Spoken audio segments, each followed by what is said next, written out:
Pada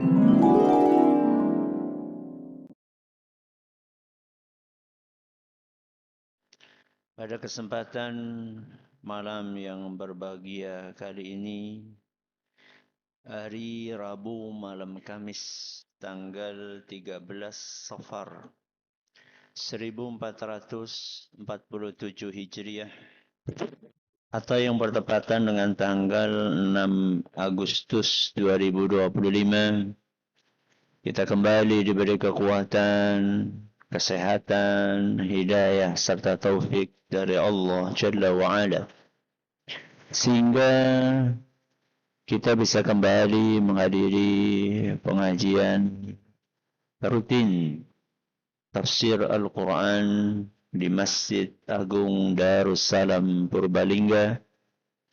Kita berharap semoga Allah Subhanahu wa Ta'ala berkenan untuk melimpahkan kepada kita semuanya ilmu yang bermanfaat, sehingga bisa kita amalkan sebagai bekal untuk menghadap kepada Allah Jalla wa'ala.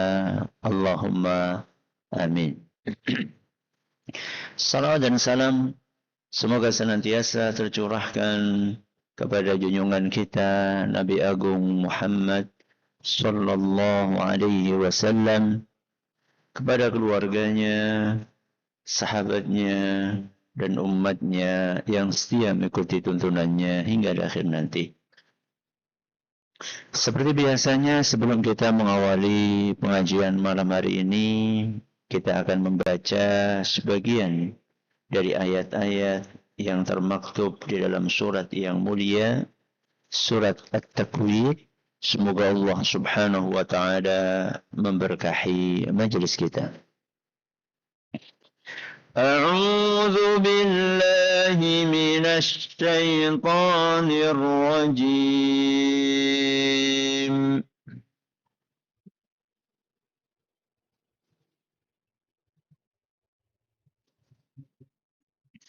فلا أقسم بالخنس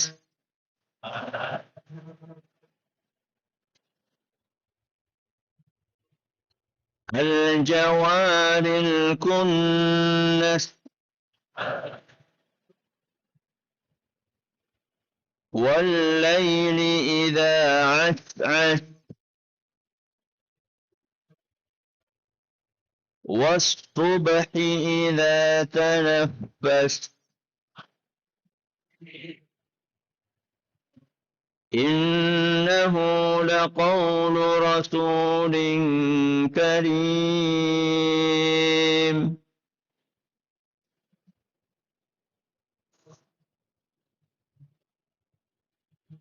ذي قوة عند ذي العرش مكين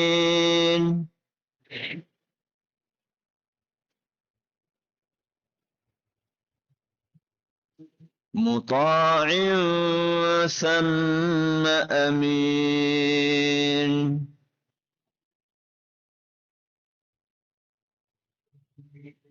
وما صاحبكم بمجنون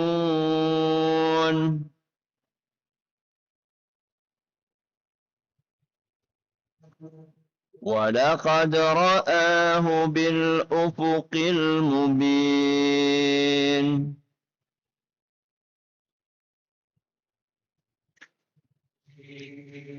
وما هو على الغيب بضنين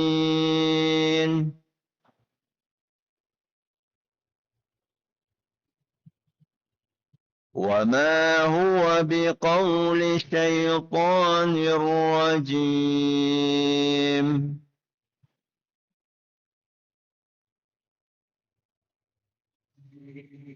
فأين تذهبون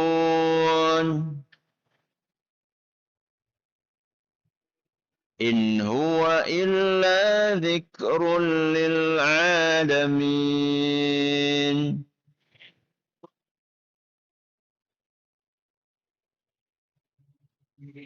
لمن شاء منكم منهم أن يستغفروا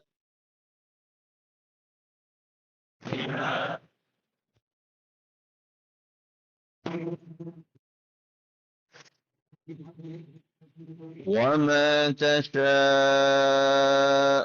إلا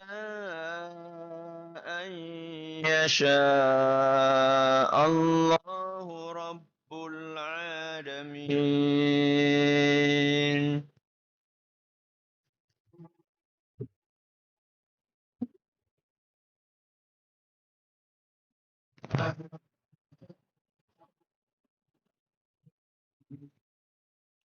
Para hadirin dan hadirat sekalian dan juga segenap pendengar serta pemirsa rahimani wa rahimakumullah. Alhamdulillah, pada pertemuan yang lalu kita telah menyelesaikan pembahasan tentang ayat yang ke-26. Apa bunyinya? Aina tadhabun. Kalian ini mau pergi kemana? Kalian ini mau pergi kemana? Ini teguran Allah untuk siapa? Kaum musyrikin Quraisy yang tidak mau menjadikan Al-Quran ini sebagai panduan apa? Hidupnya. Padahal sebaik-baik panduan hidup adalah apa? Al-Quran. Allah tegaskan itu di dalam ayat yang ke-27. Yang berbunyi, in huwa illa zikrul lil alamin. Al-Quran itu satu-satunya peringatan untuk alam semesta.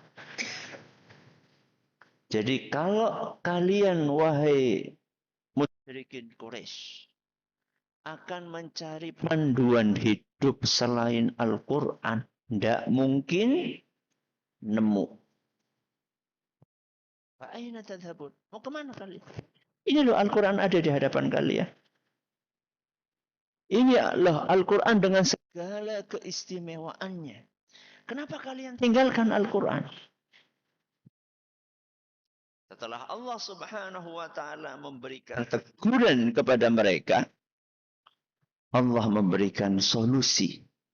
In huwa illa zikrul lil alamin. Gak usah jauh-jauh. Gak usah pergi kemana-mana. Ini loh di hadapan kalian ada apa? Al-Quran. Jadi ayat in huwa illa zikrul lil alamin mengandung pesan yang sangat jelas bahwasanya Al-Quran itu satu-satunya panduan hidup yang terbaik. Dari mana kita bisa menyimpulkan kalimat satu-satunya? Ya, berarti cuma no? Satu tok ya, cuma Al-Quran ini tok. Dari mana kita menyimpulkan itu?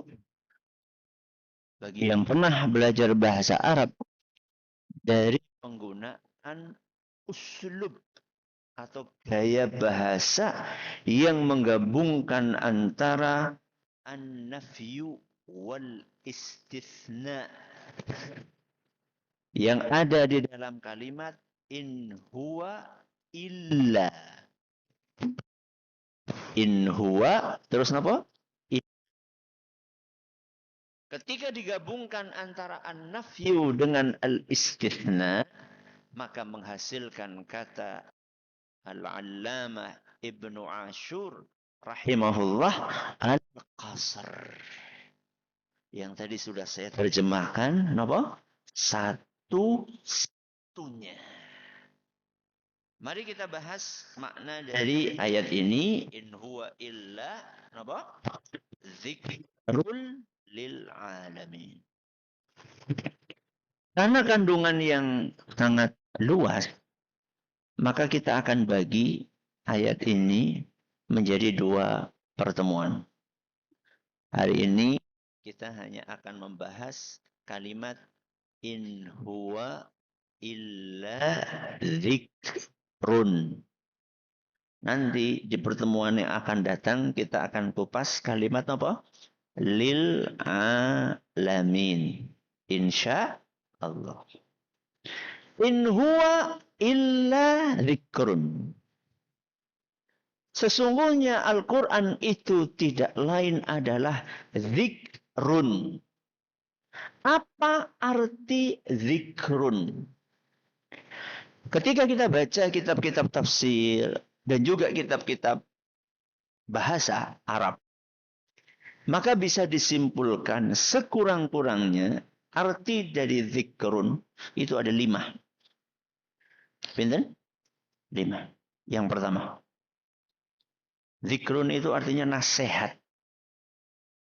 Apa? Nasihat. Yang kedua, zikrun itu artinya zikir. Apa? Zikir. Pinten iki? 2. 3. Zikrun itu artinya adalah kemuliaan. Apa yang ketiga? Kemuliaan. Yang keempat, zikrun itu artinya adalah penjelas. Kenapa? Penjelas. Dan yang kelima, zikrun artinya adalah pengingat. Pada ini jajal. Nomor setunggal. Nasihat. Nomor kali. Zikir. Nomor 3. Kemuliaan. Nomor sekawan. Penjelas. Nomor gangsal. Pengingat. Rampung pengajiannya. Wis ya. Mari kita jabarkan satu persatu. Apa yang pertama tadi? Al-Quran adalah nasihat.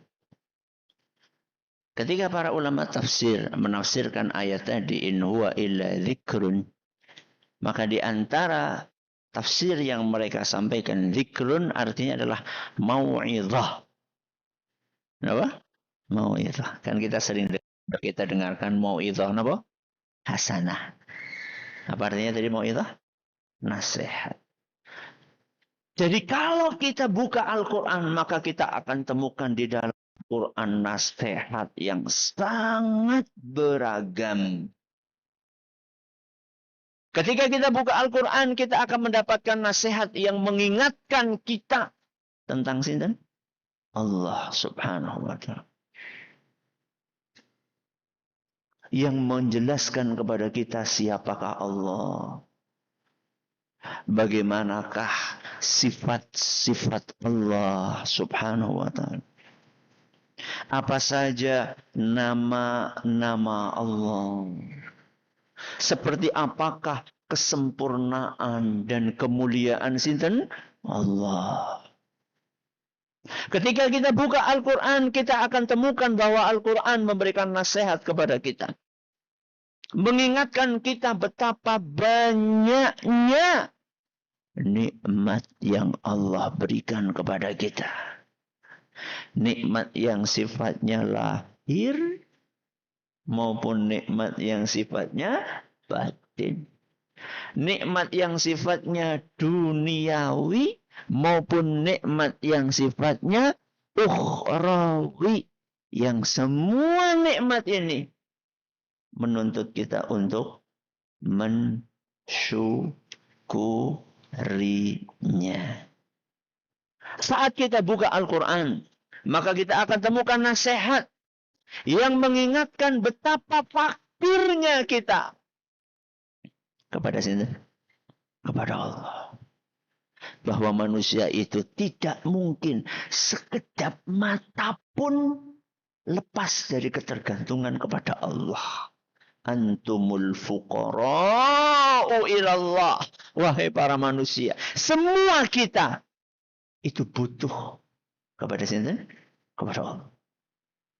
saat kita membuka halaman Al-Quran, maka kita akan temukan nasihat yang menjelaskan tentang surga dan neraka.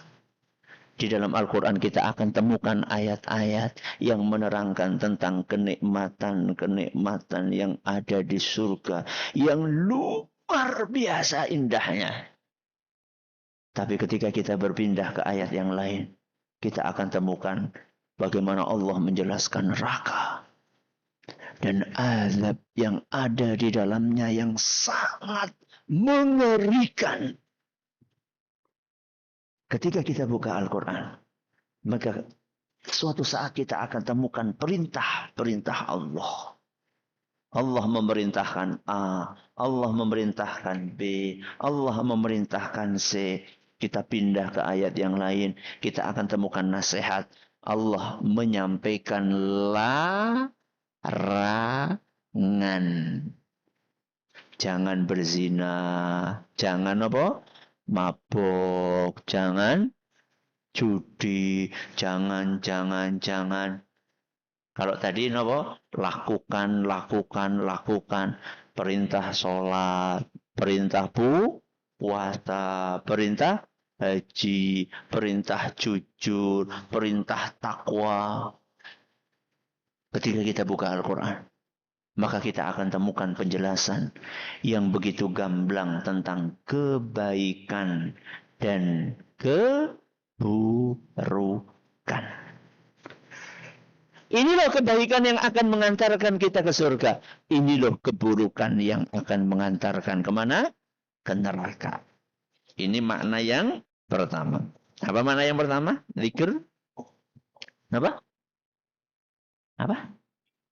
Nasihat. Yang kedua, apa tadi? Zikir. Zikir siapa?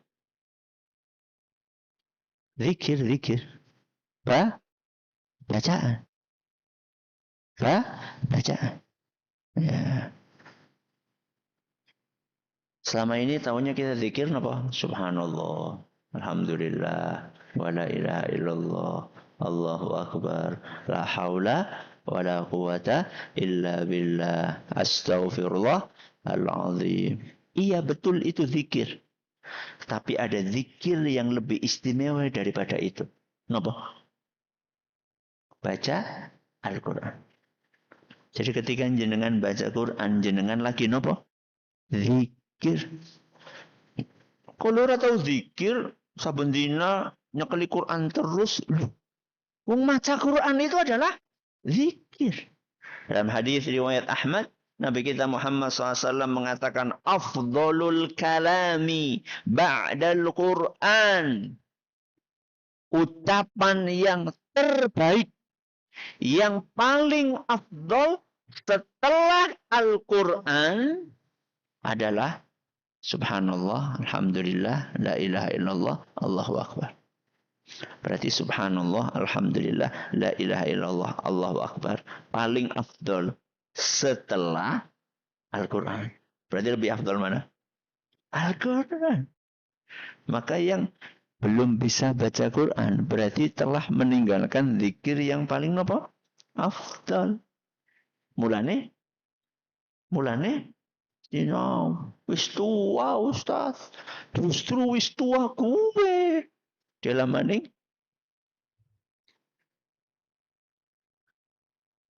masa jenengan nggak kepengin sebelum meninggal dunia bisa baca Quran? Orang kepengin. Kepengin sih, tapi susah nggak tapi. Tapi orang sidak. Udah belajar. Kalau ternyata nanti sampai mati saya ini belum bisa juga, sudah berusaha, orang apa-apa. Yang penting sudah apa? Berusaha. Dan usaha kita itu dihargai oleh sinten? Oleh Allah Subhanahu wa taala.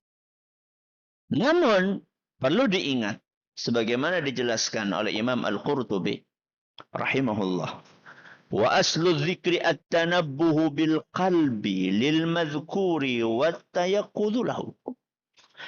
Zikir itu bukan cuma diucapkan di mana? Di lisan. Zikir yang paling top adalah zikir yang diucapkan dengan lisan, kemudian dipahami, diresapi dengan apa? Dengan hati. Sehingga PR terbesar kita setelah bisa membaca Quran, nopo? Berusaha memahami apa yang kita baca.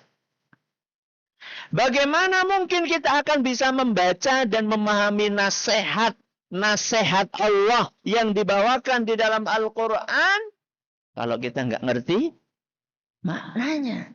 Loh, tadi saya sampaikan kan, nasihat Allah ada tentang surga, tentang apa? Neraka, tentang perintah, tentang larangan, kebaikan, keburukan. Loh, kita bisa memahami hal-hal tersebut dari ayat-ayat Al-Quran kalau kita nggak ngerti maknanya gimana? Makanya kan kadang-kadang orang-orang yang umroh atau haji atau nonton lah di televisi kan sekarang bisa nonton nggih live napa? Salat di mana?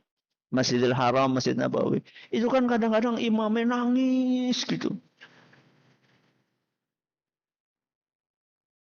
Karena apa?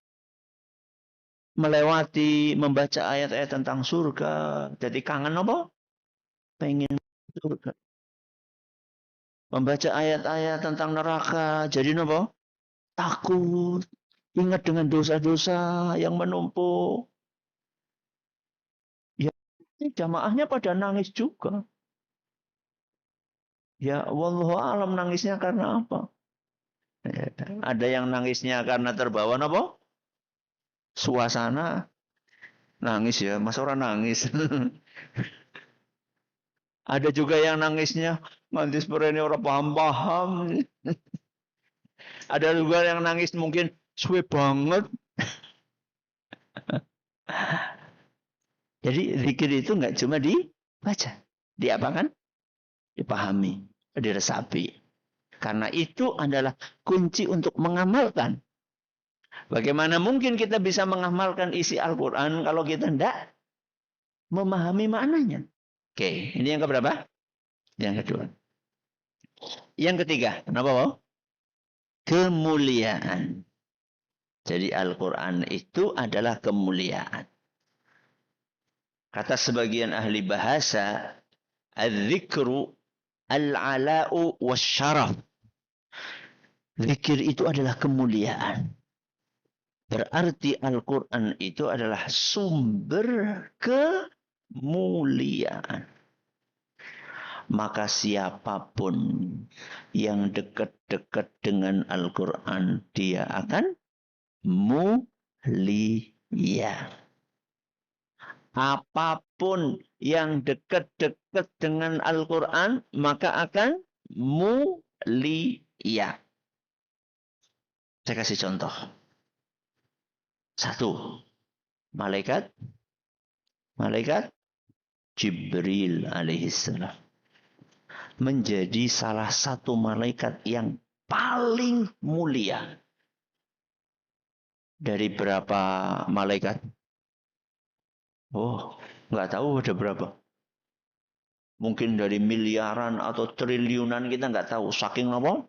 Banyaknya. Wa ma ya'lamu junuda rabbika illahu. Kata Allah, tidak ada yang tahu berapa jumlah tentaranya Allah kecuali Allah sendiri.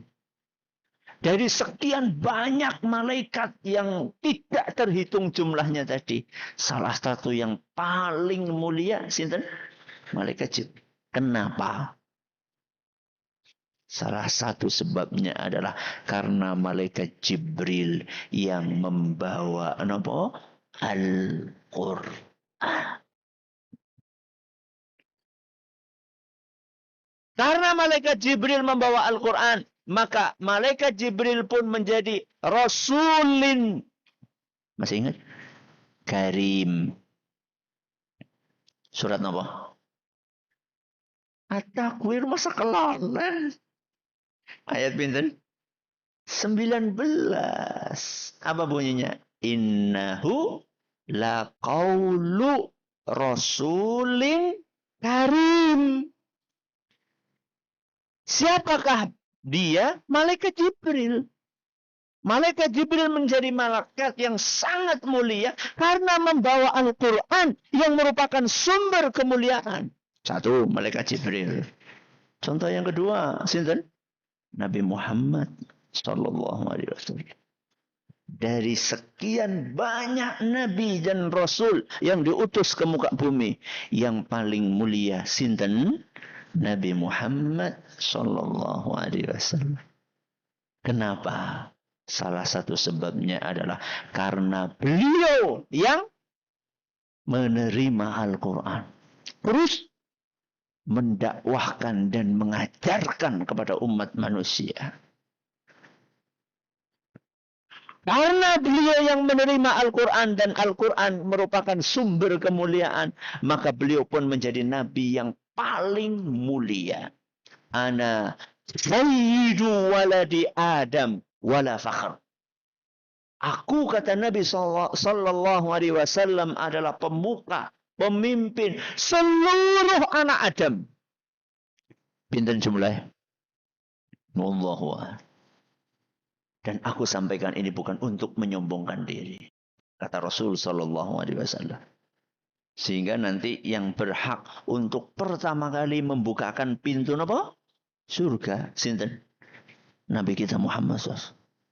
Seluruh nabi ada di belakang beliau. Yang berhak untuk memberikan asy-syafa'atul kubra. Syafaat yang paling dahsyat, yang paling besar di padang mahsyar nanti. Sinten? Nabi Muhammad SAW. Seluruh nabi angkat tangan. Mereka semuanya mengatakan, sana ke Muhammad. Nabi yang paling mulia. Karena apa? Al-Quran. Dah, okay? Contoh pertama sinten? Malaikat Jibril. Contoh yang kedua, Nabi Muhammad SAW. Contoh yang ketiga, Lailatul Qadar. Apa? Lailatul Qadar. Malam Lailatul Qadar. Kenapa bisa sangat mulia sekali?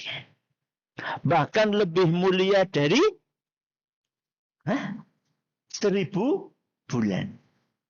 Kok bisa? Karena di malam Lailatul Qadar diturunkan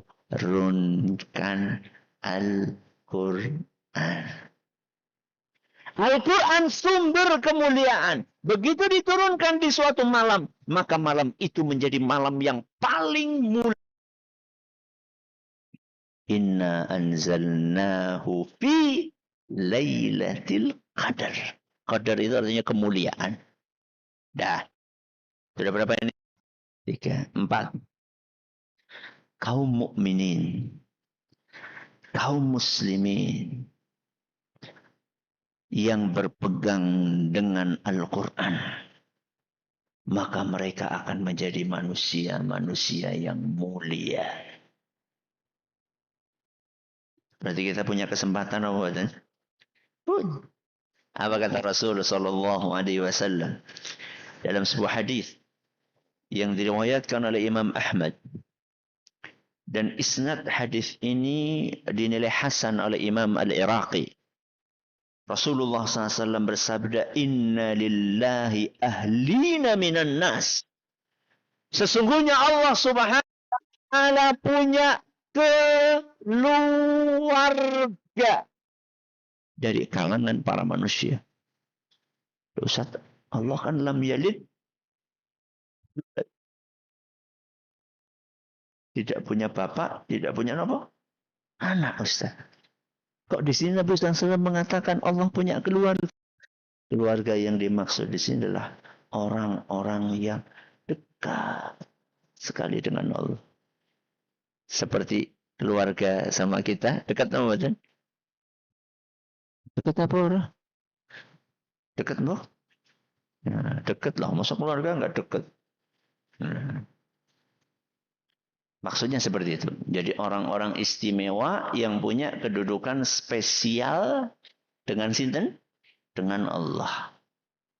Maka para sahabat bertanya kepada Nabi sallallahu alaihi wasallam, "Manhum ya Rasulullah?" Siapakah mereka wahai Rasul?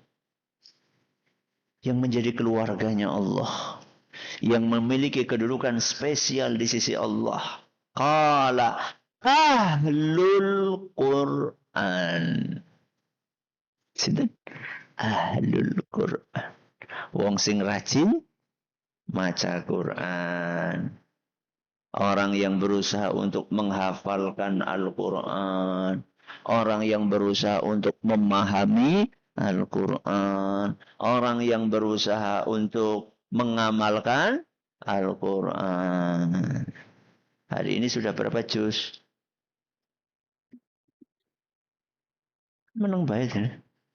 Hari ini sudah berapa juz baca Qurannya? Oh, takut riak ya. Hah?